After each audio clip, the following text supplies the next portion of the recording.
Hey there, Grace Church family. Pastor Kendrick here, and with my lovely wife, Nana. And hope y'all have been really enjoying the snow. And I cannot believe 2 weeks in a row we've done this now. Oh my goodness, 2 weeks in a row. So anyway, actually, the week before that, it was kind of crazy too. And we were able to endure and get through it. So anyway, for those of you who are just watching the 9:30, I hope you enjoyed it. I was totally losing my voice, just hearing myself talk. I was very self-conscious. So I came home the last couple of days, had Nana gave me a bunch of zinc. I'm a vitamin C, but like I guess zinc is next level. Is that? I guess that's what I hear. That's what they Who say. knows? So anyway, hopefully I got through it all, and I didn't go down for the count at least. So anyway, hey, looking forward to getting a little time together here. We'll give just a minute or two for people to get online. Thought we'd do just something kind of fun, throw a little curveball. Last week we did some Q&A, which we'll do again at the end. But I thought just for fun, we'd give you a quick farm tour here out at the Vinar farm.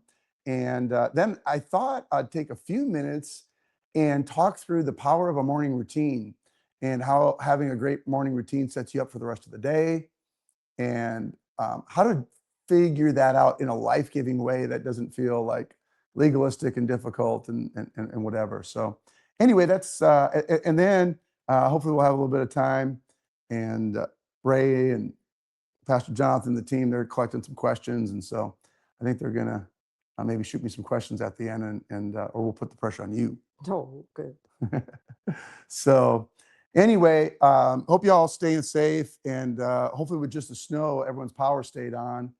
The snow is a lot easier to deal with than the freezing rain, or even the sleet last weekend. So praise God, sun's coming out. Hopefully it'll start melting, but this is the longest cold snap that I've remembered having here in Chapel Hill in a long time. So anyway, so this is our home here. Boom, boom, boom, boom. We moved out here in 2011. So we've been here 15 years. We actually did an addition, added on this sunroom, which we've really been a blessing for hosting people. And we love the light. And we've really enjoyed living in the country. Neither of us had been country folk before. But living out here has been really a blessing. And we've made ourselves at home. So, okay, we'll give you a quick tour, and then you'll get to see the life of the Vinar farm here a little bit. So here we go. I'm gonna flip this camera around.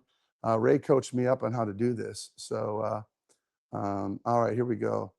All right, coming outside here, and this is probably like my little favorite area, my little patio area here, grill and refrigerator. And then some of y'all might know I'm a big Blackstone guy, so there's the Blackstone right there.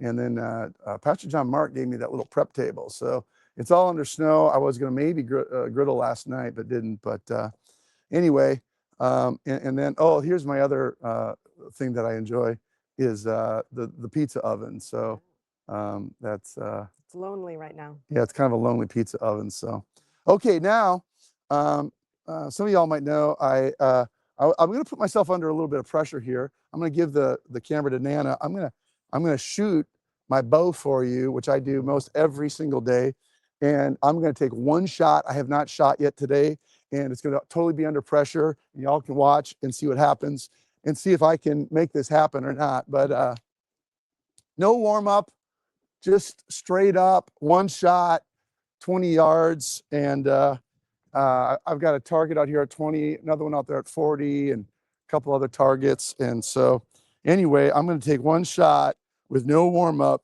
and then we'll go and see how I did. So anyway, here goes, y'all. Welcome to Kendrick's World out with country living. So, all right, we got the Matthews Arc, 34-inch, 72 pounds.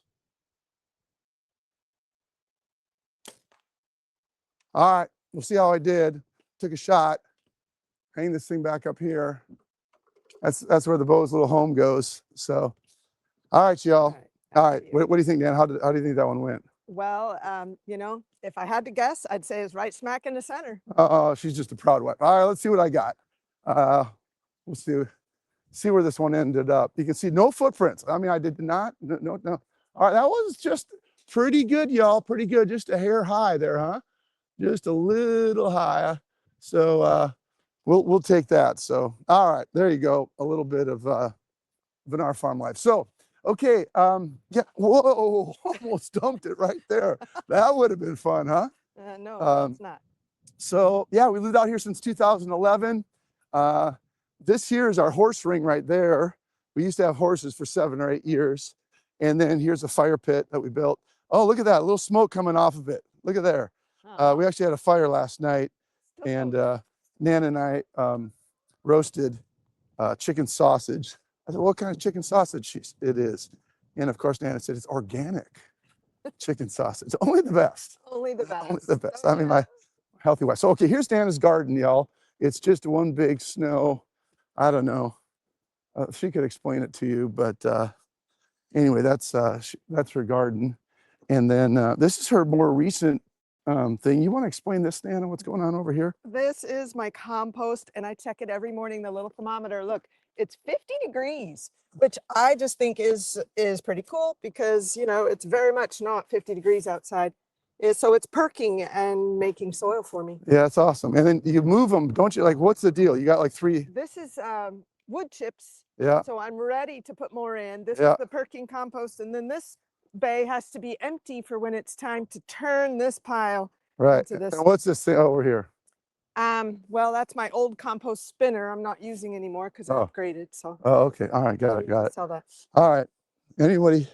All right. So then we're coming now. Y'all getting a quick view of the chickens. They haven't even come down today. They're just not. They're staying up and staying warm, aren't they? Yeah. There they are. Some water. Hey there, girls. Good morning. Kazoo's in there. Oh, Kazoo's in there? Yeah. Okay. So we got another set over here. Let's see. I don't know if y'all can see it. You know what we'll do is this. I'll give y'all this view here. Oh, there we go. Oh, and an egg. Look at that. Fresh egg, sweetheart. There you go. That egg. There you go. Look at that. Put it in my pocket. Scared that poor girl right off her nest. So, okay. Here we're headed to the green barn, and I think you're going to feed the steers, aren't you? Yeah, they're over there. If you want to just catch a. Okay. All right. Yeah. Coming in. All right. So here you're going to see them come in because when they see Nana, there's one of them at least. Hey, boys. Oh, they're all over there. There they come. There they come. All right. Oh yeah. Look at he's moving. He's moving. Let me flip this camera around. I'm sorry. Sorry, y'all. Oh, I just messed that up. There you go. Not bad. That's why we need. Okay. Now coming in here.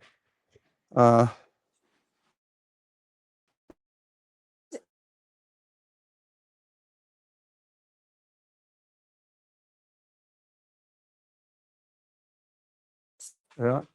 That one's mostly. Mostly. And this one's Sunny. Oh, there they are. Happy. They're happy steers. How do they do in this cold? They seem to do really great. When it gets too windy and wet and cold, all 3, they come in the stall and spend a little more time in here. And we've bumped up their grain a smidge to give them a few more calories. Yeah, and you got some hay over there. Yeah, we've got some hay here, got some hay out in the pasture. There you go. They seem happy. All right, there you go. Okay, now what we'll do is we'll show you one other chicken coop for you, and then it's a pretty quick tour. It's a pretty quick tour. I'll show you. I kind of like this. This back here, Nana created like. To me, it looks like the Taj Mahal of chicken life, you know. But anyway, it's pretty bougie, if you ask me, for the chicken life. This is where we used to have our horses, right there, and she keeps some hay in there for the steers. That was our other horse stall there, and then my son Joseph built this. This is caution, area patrolled by crazy chicken lady. That is definitely my wife. So anyway, I bought that for her. I just thought it fit perfectly. Okay, and then describe this area here, Nana. Okay, these are my back two chicken flocks. Each one has an awesome rooster, and looks like they're hiding right now, trying to keep their feet warm. Uh-huh. Yeah, there's one in that bin that's there where they nest and lay eggs. Yeah. And yeah, they're kind of They're hunched both and fluffed and pretty, staying cozy. they look pretty happy and dry. Yeah. So, okay, then here's one more garden back here. This is the berry garden, right? Yep. Strawberries, blueberries, and asparagus. Strawberries, blueberries, and asparagus. Okay. All right. So there you go, y'all. That's the short version of the tour right there. And this is my my bush hog right here, when I need to mow the fields. So I work on that and keep the fields looking good. So anyway, all right, we're going to zoom back up to the house, make it a little bit faster so y'all don't have to sit around too long. This is the other little fun thing, is getting in the Ranger. And whoa, there we go. That didn't sound good. All right, and we're off.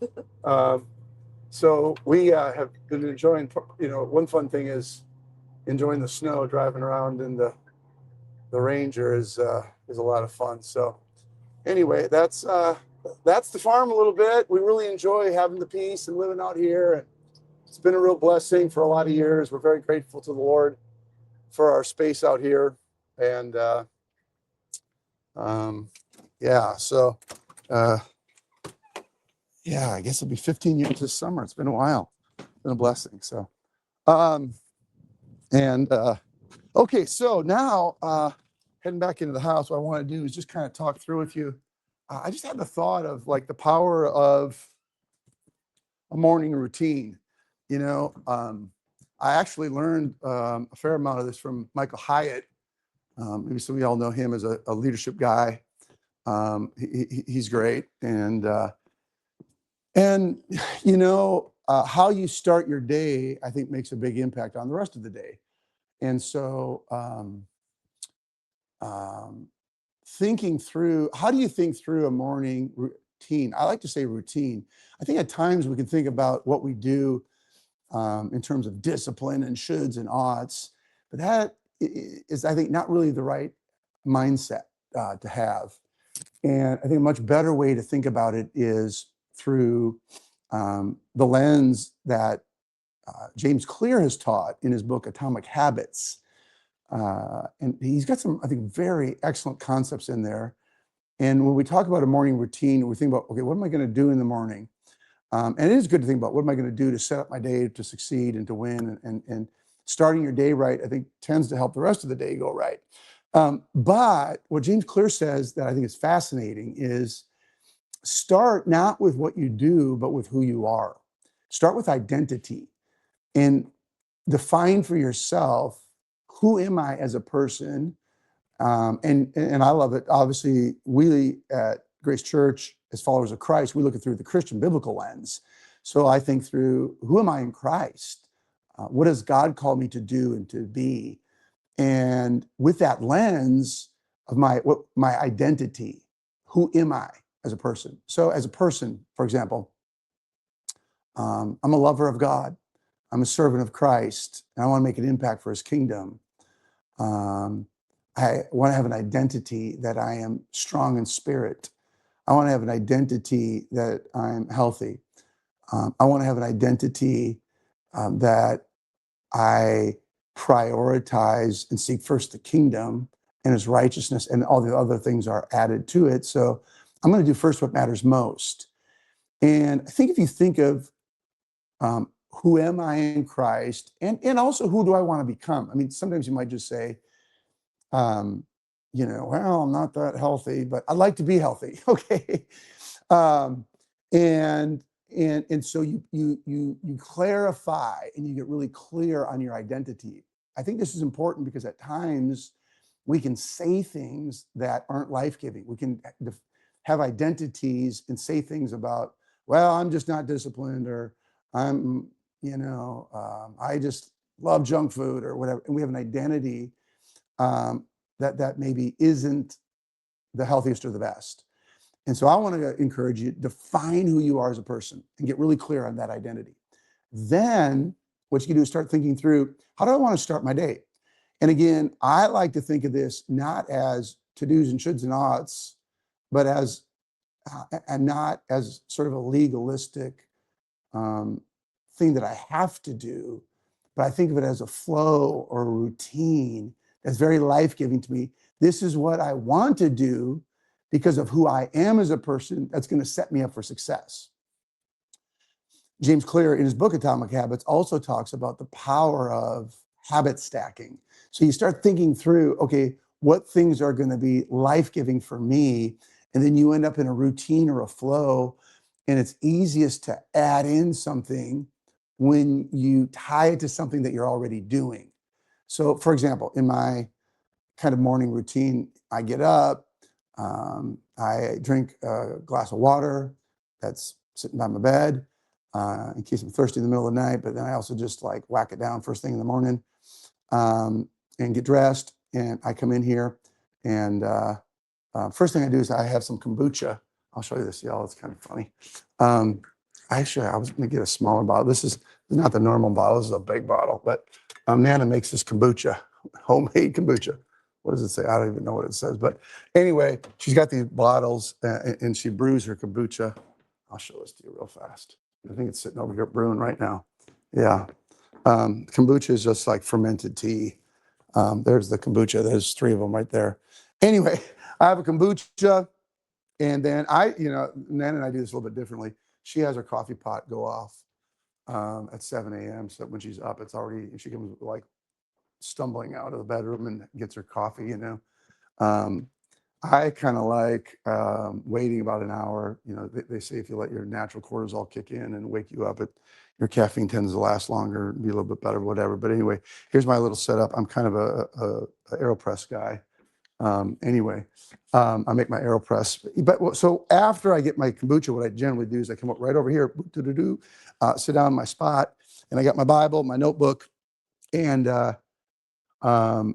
I think it's good too to think through, okay, what things will tend to distract me. So, for example, I really try to not get on my phone. And I want the first thoughts, the first things that I do for the day to really be putting God's word and worship into my heart. And so I get out our Grace Church Bible reading plan, pick up wherever I last left off, and then kind of dig into that. And then after I've been doing that for a little while, I'll make my coffee and then I've been doing some things.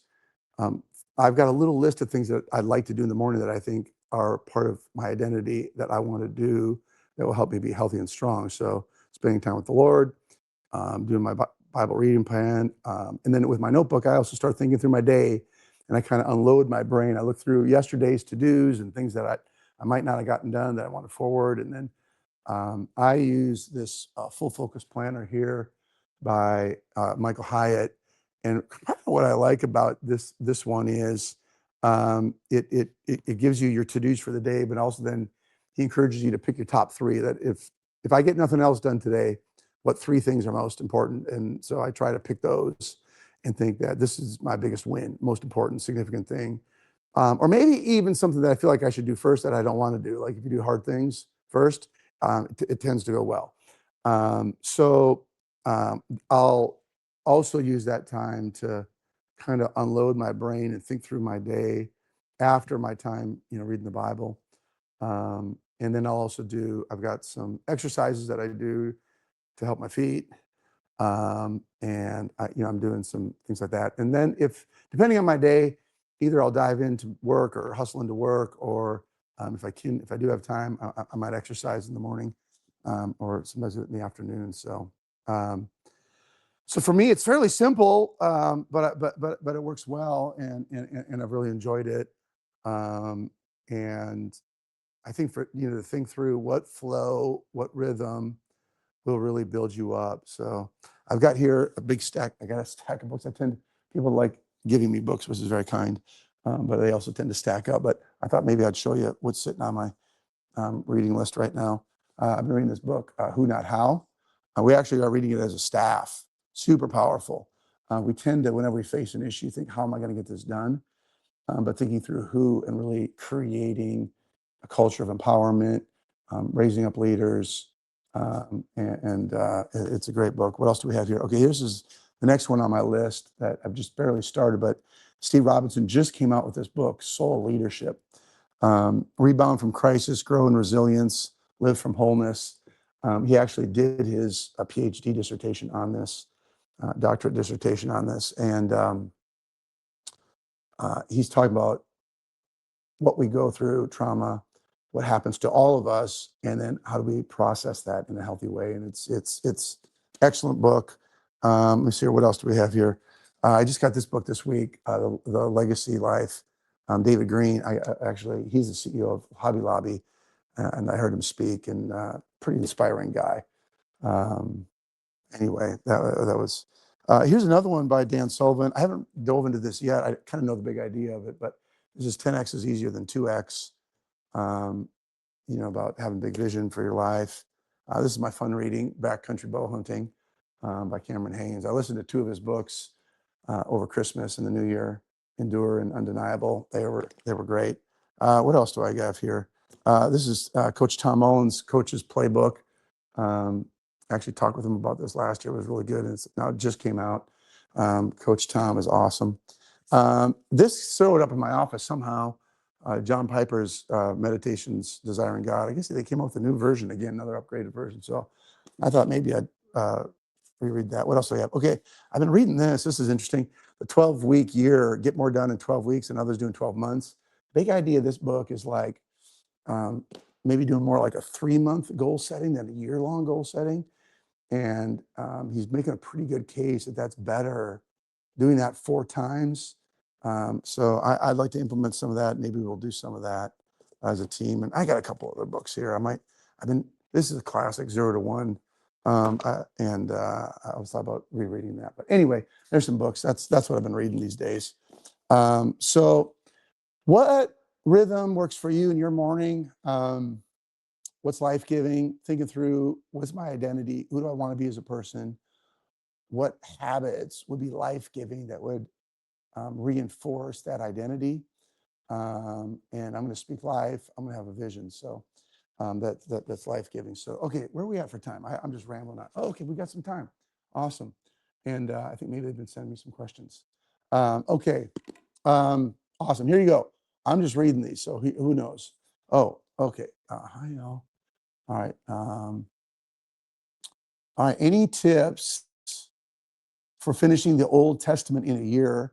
I love reading first thing in the morning, but not all Old Testament books are first thing in the morning topics. That's funny. That's very true. Yes, that is great. There are a lot of great Bible reading plans out there. Obviously, as Great Church, we've been doing one. Ours, we did just basically a chapter a day. Some days we did 2 chapters, but it takes 3 years to do it. So that takes a long time. If I'll be honest, if you just use Google or ChatGPT, and there are so many great Bible reading plans out there. In fact, I've been following along for 2 good years, but I've been working ahead on our Bible reading plan right now.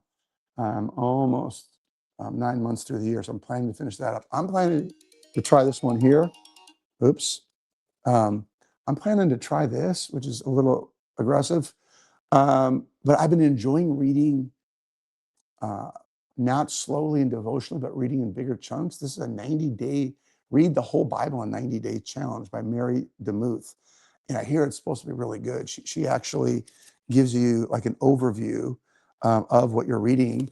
And so I don't know if I'll be able to get it done in 90 days, but I'm going to give it a shot after I finish the Grace Church Bible reading plan for 2026. But my point is there's so many things like this. So honestly, I would just, what's the app? The YouVersion. Yeah, YouVersion. If you don't have YouVersion, it is the most downloaded Bible reading plan and Bible app in the world. They got some ridiculous, a billion, whatever number of downloads. And YouVersion will have a ton of great Bible reading plans. And again, I'm sure there's one that would lead you just through the Old Testament. That would be a little bit different. And then what you're going to have to decide is, do I read it straight through? Do I do it kind of chronologically? Or sometimes there will be Bible reading plans where you can do the history, and then they'll have the prophetic, you know, like Isaiah was writing at this time, and it'll go back and forth, which is kind of a fun way to do it too. So anyway, that's what I would do. Okay, next question was, would you consider having a gathering at your house sometime when it's warmer? Yes, I would. In fact, I remember in COVID, we invited all the men out. We had a men's gathering out here, which was awesome, and maybe we need to do that again. One time, we did a dream team party out here with the whole dream team. The young adults come out most every year. The college students come out most every year. The Grace students come out most every year. Young Life comes out. So yeah, and then Nan and I will often in the summer, we host dinners at our home, and we'll invite about 20 people out, and we have dinner together. And so we've done that 5, 6 times, up to, I think one summer we did 10 of them. It was kind of a lot, but it was great. So definitely, yes. Email me, text me, and we'll definitely get you on the list.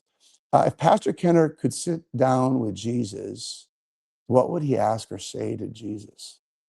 Oof, that's strong. Um, so, um, I think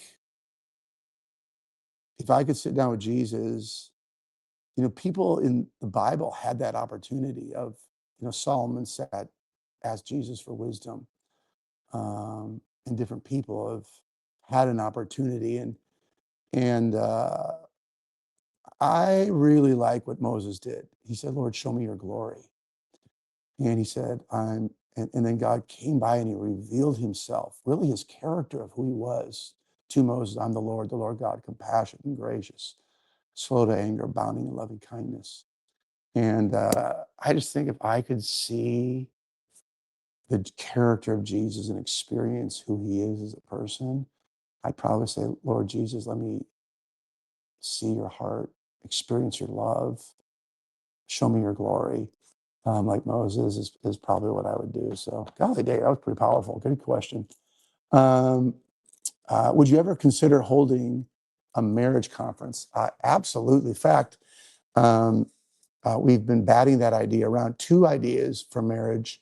We're going to do a marriage weekend, which unfortunately is going to be awesome. That's not the unfortunate part, but the unfortunate part is we're going to do it with a smaller group. But we also thought about doing a marriage conference, which we could do a bigger group. Emerson Eggerichs just came out with a new book. Do you know the name of it, sweetheart? I don't remember the name of it, but anyway, I know I've got it ordered and it's coming.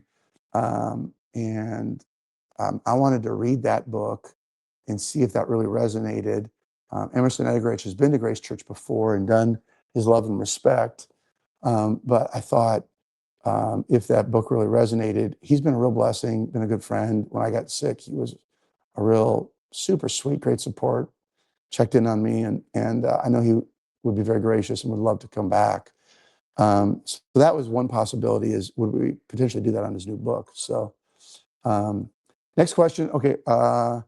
Do you like the NLT version, the New Living Translation version? I like all kinds of different versions. Real briefly, understanding versions of the Bible. I think what's really good to know is what type of Bible am I reading? So what I mean by that, what type of translation is it? And there's 3 big categories. You can think of this as, there's like word for word translations, thought for thought translations, and then there's paraphrases. So a word for word translation is the most accurate, tries to be absolutely true to the text in a very, very like structured, word by word. I studied Greek and learned Greek, did the Gospels in Greek, did Paul and the epistles in Greek, got pretty good. And there's certain versions, like, I think if you want a very accurate word-for-word translation. The New American Standard version is incredible. I like the New American Standard 95. They did an update in 1995. That's the one I tend to use if I want a word-for-word translation. Then there's thought for thought. Again, trying to be very true to the text, but it instead of trying to do every word, it's trying to translate every thought.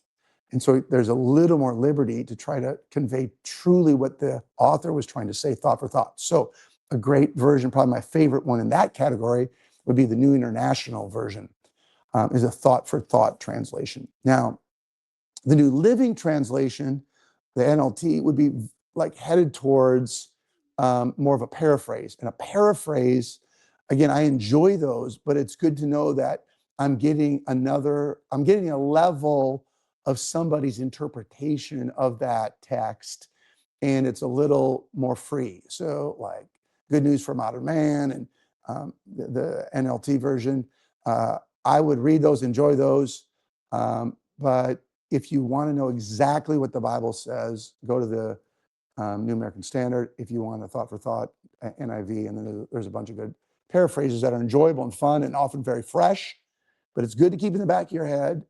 There's another level of someone's input into that. So, okay, great. Any updates on adding more branch campuses? No big update there right now, except I'll give you a big prayer thing, is that we really are believing God that we do want and need to start a third campus someplace in the Triangle. We would love to do it, in 2027, if possible. And so we're praying, thinking, we're looking for a location, we're believing God for a building, so that, to be honest, if I'm giving you the inside scoop, but pray that we could find a location and a building. So, but right now there really is no update besides we're praying fervently in the spirit and in the natural, doing everything we can to find a location. So, Pastor, do you start with one specific book for each morning reading? For my morning reading, I follow Grace Church Bible reading plan. I've done that for 2. This is my 3rd year now. I have gotten ahead. I used to follow it exactly so we're all reading at the same time, but I've been enjoying reading a little more than just a chapter.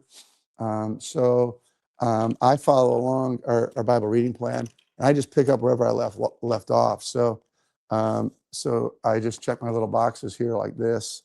There's January, February, March. I got to finish Luke, but then there's April, May. It's actually kind of done through September. And then I need to do October, November, and December. So you might be referencing all your other awesome books. Oh, my other books? Do you start with one specific book for each morning reading? I jump around. One of the things I kind of believe in is in Psalm 23, it says, he leads us to green pastures. And I kind of like the idea of, I go wherever there's life, whatever I enjoy. And I do more of my other reading in the evening or in the afternoon, or I listen to audiobooks or podcasts while I work out. So, okay, we're getting down to the end. I just got my 2-minute warning. Here's one more question. We can pray and hope our questions get answered.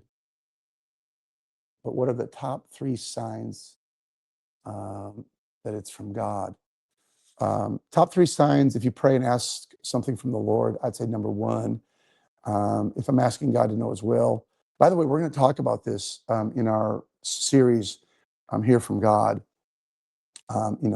Hear from me, follow me, trust me. And one of them we're going to talk about hear me. And I think hearing God, number 1, in His Word. Whatever we hear and want to know God's will, it has to be in His Word. 2, in an abundance of counselors, there's wisdom. 3, I think, do I have peace? Let the peace of Christ rule in your hearts. And really those 3 tend to be guiding. What does the Word say? What do wise counselors? Am I in agreement with my number 1 wise counselor, my wife? Am I in agreement? And the other with my pastor, Pastor Jeff, with the other pastors, with the elders, with key people in my life. What would you do if you were me? Kind of the questions we'd ask. So Hey, y'all. Hope you enjoyed this, doing a quick tour, talking about morning routine and trying to zip through some of these questions. I really love you. I know we're going to transition now to our 11:15 service, praying blessing over you. Dig into that small group. Hope you're really enjoying your disciple small group. Next week, and by God's grace, we're going to have in-person services. It's going to be awesome. And thanks for leaning in through all this craziness. And God bless you. And we'll look forward to seeing you soon in person at Grace Church. Love you, Grace Church.